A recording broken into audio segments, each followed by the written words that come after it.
Okay, let's talk about the system design of a distributed job scheduler.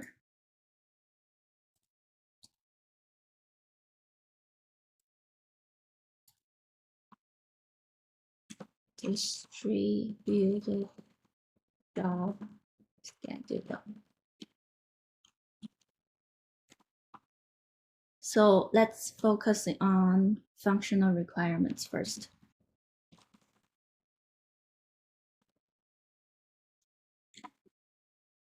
Okay, so first of all, we would allow users to submit a job and all the artifacts that related to running the job. So allow users submit jobs with like artifacts to run job. So for example, there might be some script or some input or output files that is necessary for the job. So second law, so we allow users to check the job status. Job status. Viewing the job basically. And then we want to allow job dependencies. So we want to support not only jobs that just run once, but also could be running repeatedly. So job and jobs can run once or repeatedly.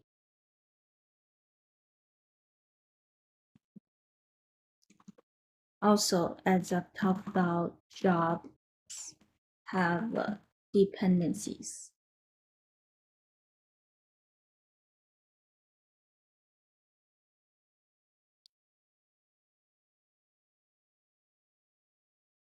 Other jobs.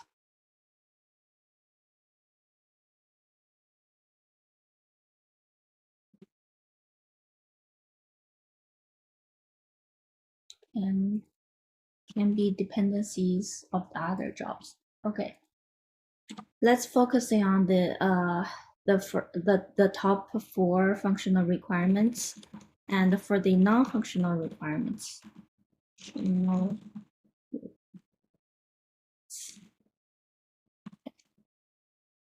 So we want to have a strong consistency and whenever it comes to submitting the job. Strong consistency when submitting jobs. Okay, so we also want to have the overall service high availability. And then we want to make the job to run at least once. Jobs run at least once.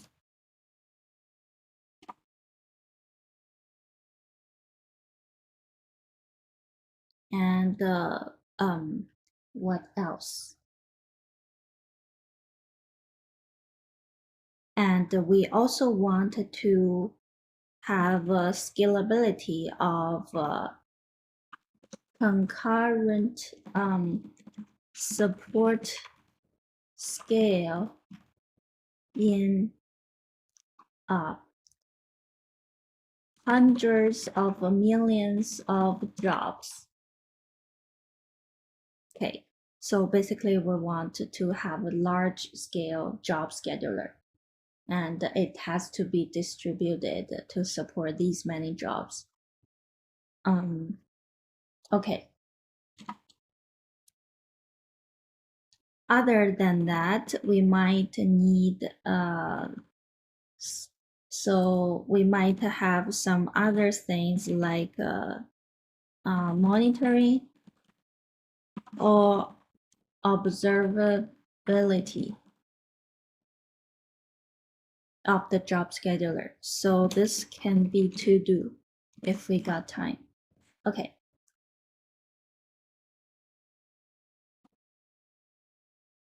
Let me talk about the workflow first. So because we want to have we want to support the dependencies of the jobs and the relationship between the jobs should be in a graph that is directed and asynchronous graph. So job dependency DAG. So we want to support these kind of functionality. So okay, the workflow will look like this. So first of all, submit job, and potentially it needs to upload, and when submitting the job, it needs to upload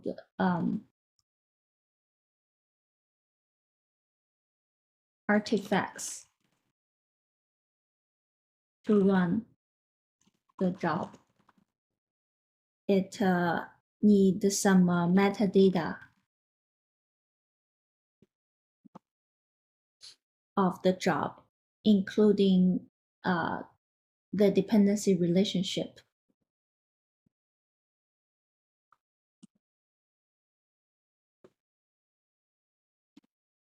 And the second wall, we want to record metadata of the job depend into the like as a DAG in our database. So in this case, I will say because these are very okay, let's talk about the data schema afterwards. So and then we need a scheduler. So pick up jobs needs to run soon.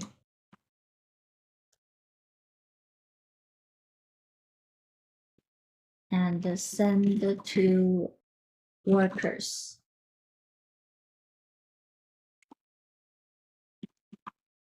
Workers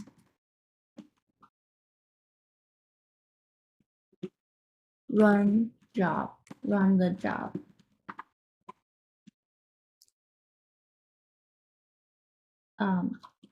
Send events back to report completed or failed, to report status basically.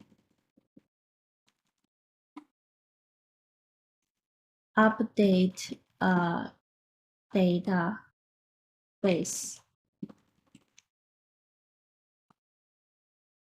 to reflect task status. Okay, so this is a rough workflow, and let's start to draw the diagram. Okay. First of all, we will have a client. So this user is about to submit a job. So they are gonna go through a API gateway that could have a capability of load balancing, rate limiting, and all kinds of work. So we can use AWS managed API gateway to achieve these. Okay, so client want to submit a job, and the first one we need to have a job submission service.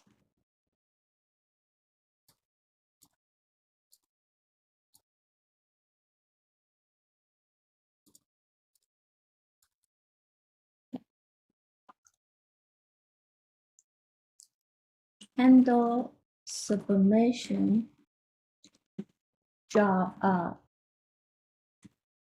request, record to database. And the third thing would be send, okay, allow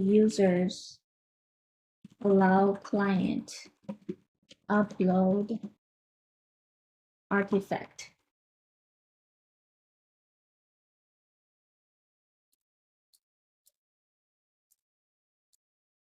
So this is what these job submission service do. Okay, so basically when client go through API gateway, reach out to the corresponding job submission service. Okay, it then send to record this metadata into the database, job database.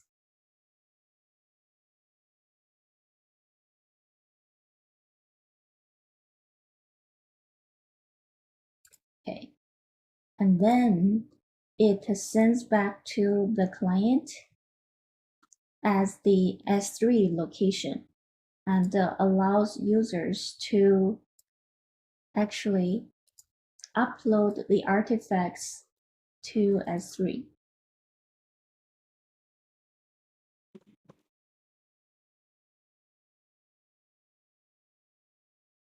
Job artifacts.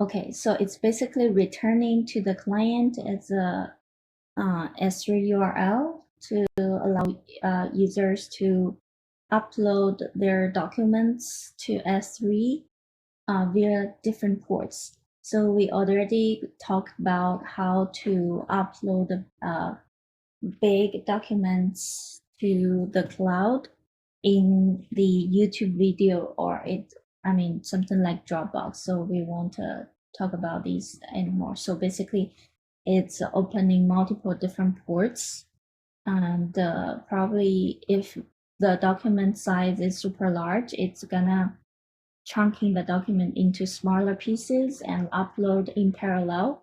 But most of the case, the client is submitting the artifact. It could be either a YAML file or some Docker images, and also some lightweighted code artifacts.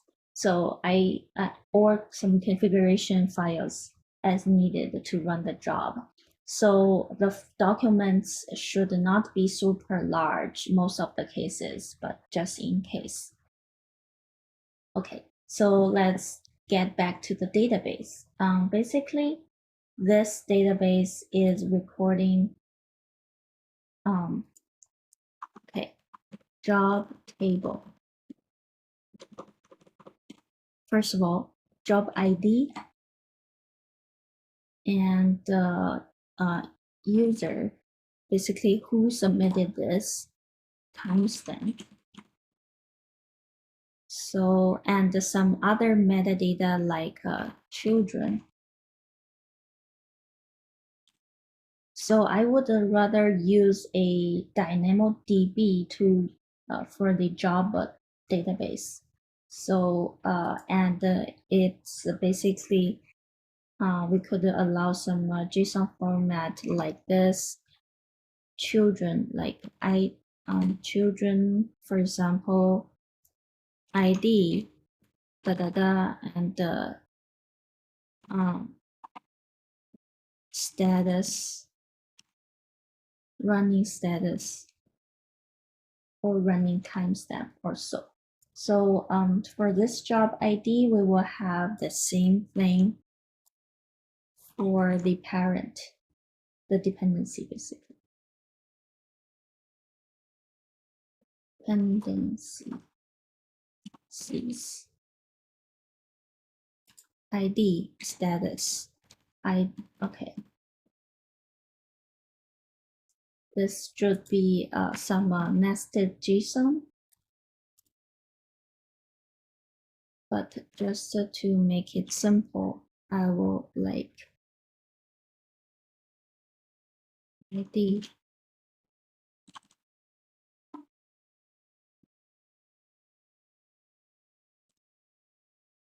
Okay, so I will simply write it like this. Okay, and most importantly, there's a S3 URL. Allow the workers to run the job, download or upload back to the output and download input files from S3. So, okay. This is a dynamic DB.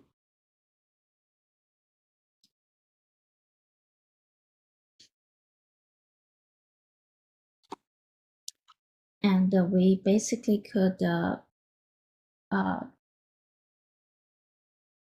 partition.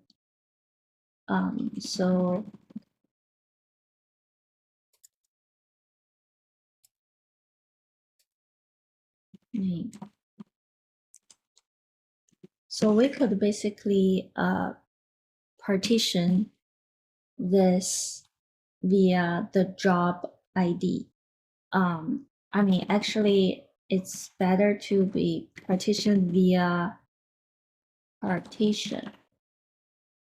And this should be the job ID could be actually using for primary key together with the user.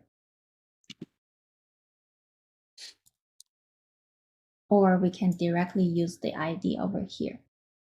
Also, we can either just use a ID as the primary key and the partition key. However, we can have it because, okay, primary key and partition key like this. And we could build a global secondary index using the user ID. So the reason of this is because we will have a separate service that is reading the status job status service, which allow users to read about the job metadata from the job database. And because we already have a global secondary index via user, so whenever user is querying, okay,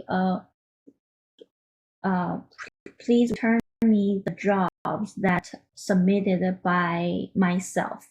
So it could basically utilize this global secondary index via user to return to the client about the jobs they have submitted. So yeah. Also, we would like to have a So I would say this can be CDC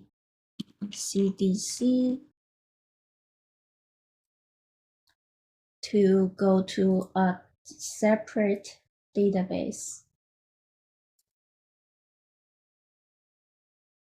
We can call it schedule DB.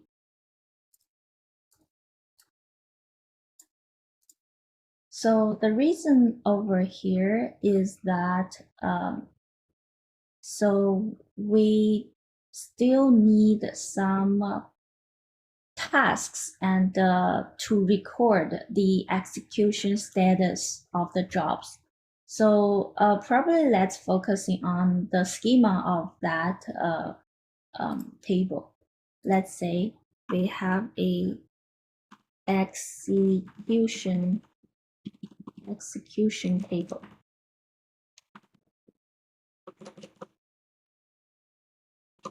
Okay, so we could have task ID as the primary key, and it should reflect via a job ID, because we want to allow jobs that being executed multiple different times. So that's why this is really important. Each of the execution should, and the status of the execution should be recorded into DB. So job database, and so we will need a timestamp of it.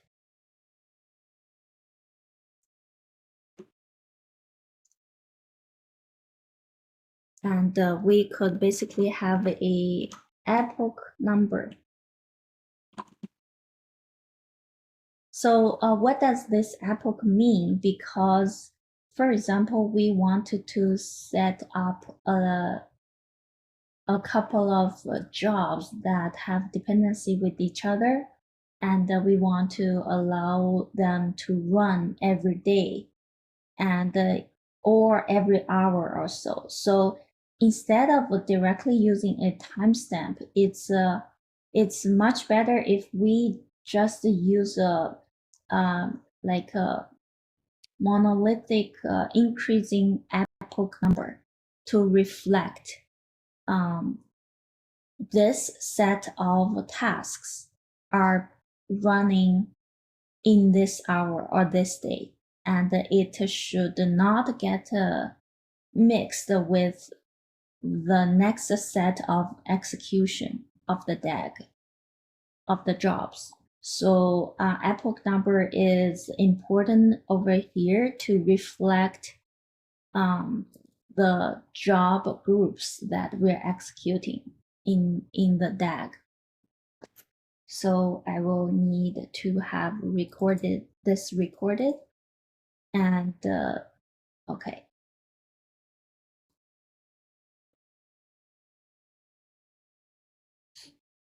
Okay, so we will have a different kind of service, scheduler service. That is, the scheduler service is actually query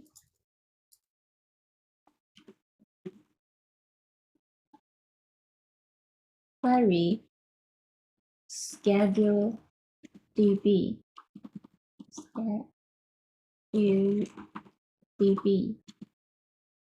every like 5 minutes.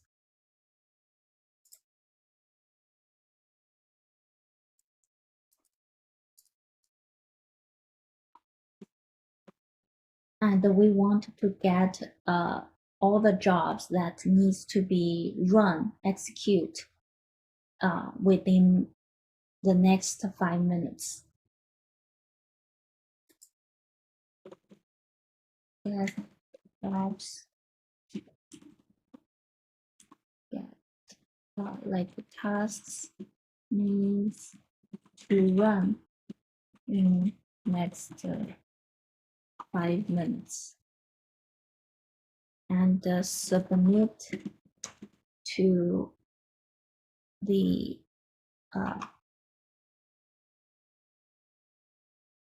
ECS or workers.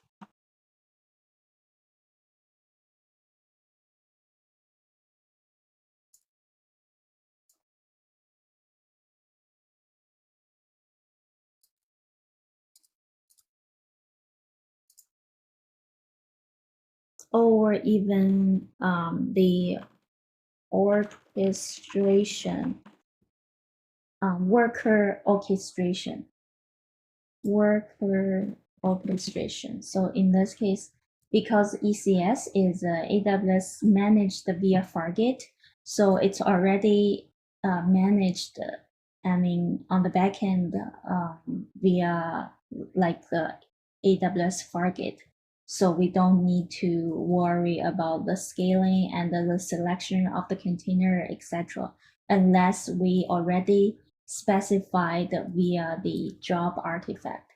So work instead, we could basically have a worker orchestration allowing us to specify what's the machine we want to run, and which machine is actually available. So that's something that is out of scope as of today's design. So we won't be able to talk about that into the details. So over here, we just want to say, okay, we have a lot of workers. Worker 1. Okay. Worker 2, for example.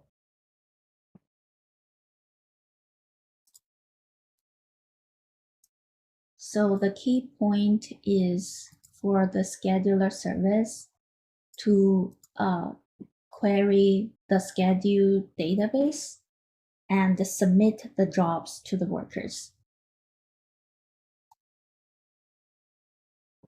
Okay, so what the worker does is that it basically downloads the YAML file from S3 and all the other artifacts. So YAML file. So, YAML file.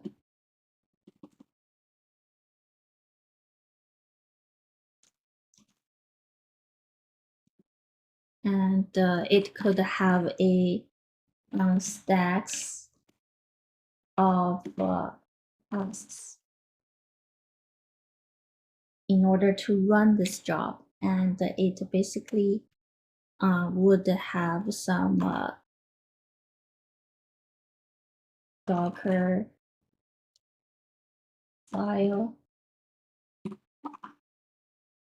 code artifacts.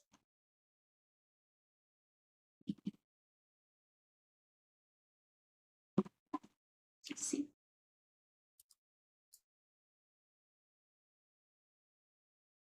Yeah, and these files should be submitted once the client is using the service to submit a job. And the client also needs to specify the dependencies and the children or the timestamp that needs to trigger the job into whenever they are submitting it. And all the metadata is gonna recording it to the job database. So actually over here, we could basically using a MySQL database to record we can record the execution table over here, and the timestamp that has been actively run.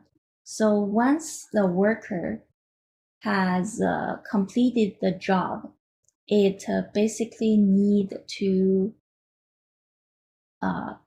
send the update the database like this.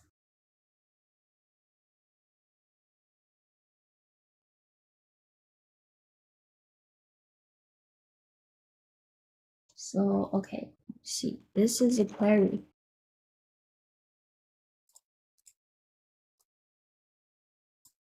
Okay, so scheduler service query from the schedule database. And so we could basically having a sort key. So actually, instead of using the MySQL, even if we use the same dynamo database to store the execution table would also be fine.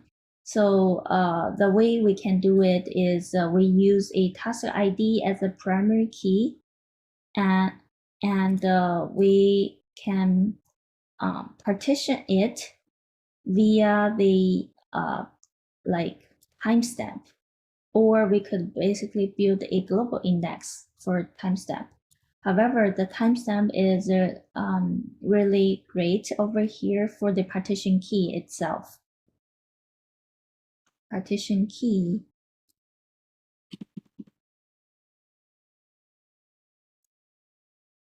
partition key. Okay, so let's do this DynamoDB. So we can directly remove the entire database and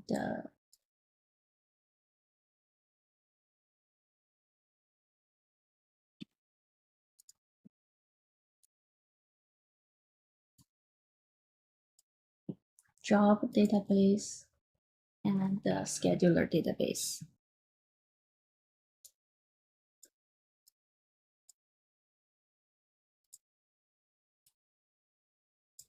The query is actually happening like from the Dynamo database itself.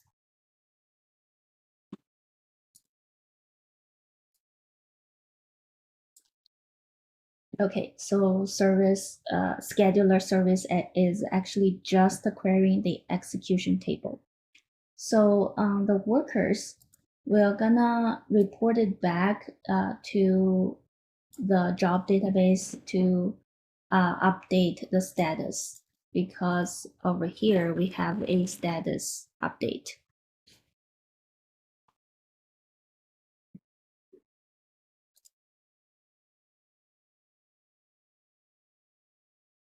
SQS.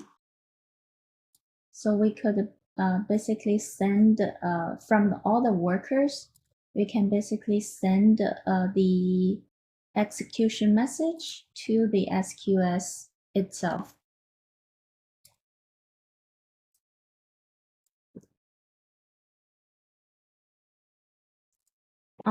So the reason over here is that SQS is a in-memory message queue, and we could just simply use it to allow us to report back to the update the scheduler database and job database. So we can use a lambda function, which is a message consumer, and update the job that with the status.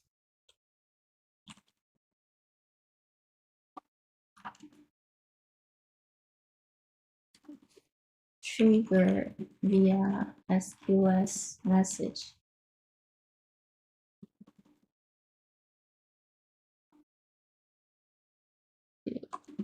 Update DB.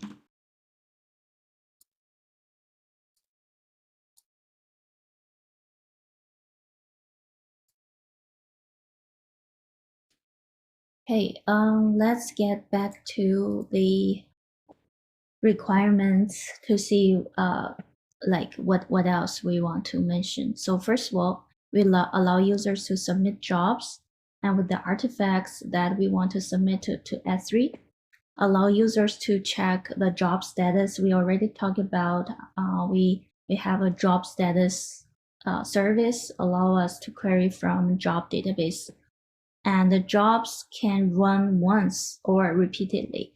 In order to schedule it via the scheduler, we are basically query it every 5 minutes. This could be tunable, and it depends on if we want to it to get submitted and right after it's get run.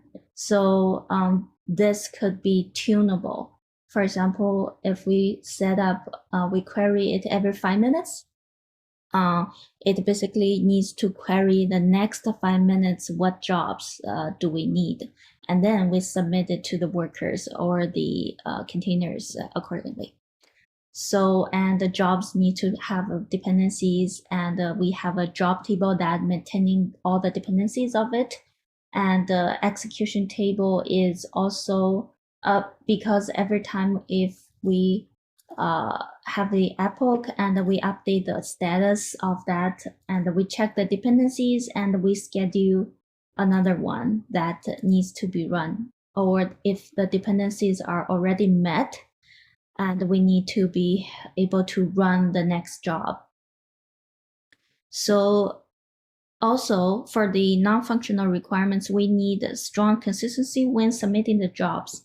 So this should be a HTTP request. Whenever the job submission service is actually recorded that data into Dynamo database, and it's sent back to the client and allow it to submit to S3. So, and so we basically could say, okay, this request has been completed. So, and this, it's okay that we allow 10 seconds or even up to 20 or 30 seconds whenever we're submitting a job. So it should be allowed by the client itself, because whenever we are submitting a job, we don't expect it to be reflected instantly. It's okay to allow 10 seconds or so.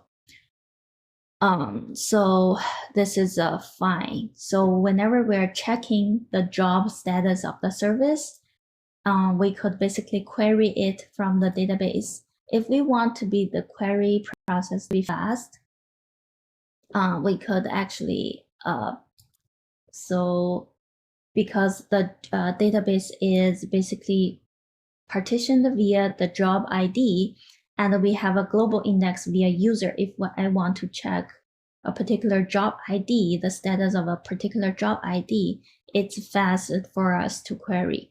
And if we want to fetch all the jobs that has been submitted by a certain user, it's also fast queryable without a full scan of the table, because we have a user as a global secondary index. And the jobs that we submitted is better to be idempotent in order to make sure that the jobs, because we want to allow the jobs to run once, and we should basically apply like exponential backoff, and it's all defined within the YAML file. So for example, retry mechanism. So we already specified the retry mechanism within YAML file, and our worker will pick up whatever is configured in the YAML file and rerun it multiple different times. And then after rerun, we submit the message to SQS, and Lambda function is basically get triggered via that SQS message. And we also if the message is not delivered good, and we also have a dead letter queue, etc. For us to reproduce the error afterwards. The lambda function will update the status of the execution table and like the job table itself. So in this case, and everything is scalable, and this is a serverless service, this is a serverless service, we can scale up via round robin, via load balancer, and I mean, database is actually partitioned well and could have multiple different replicas.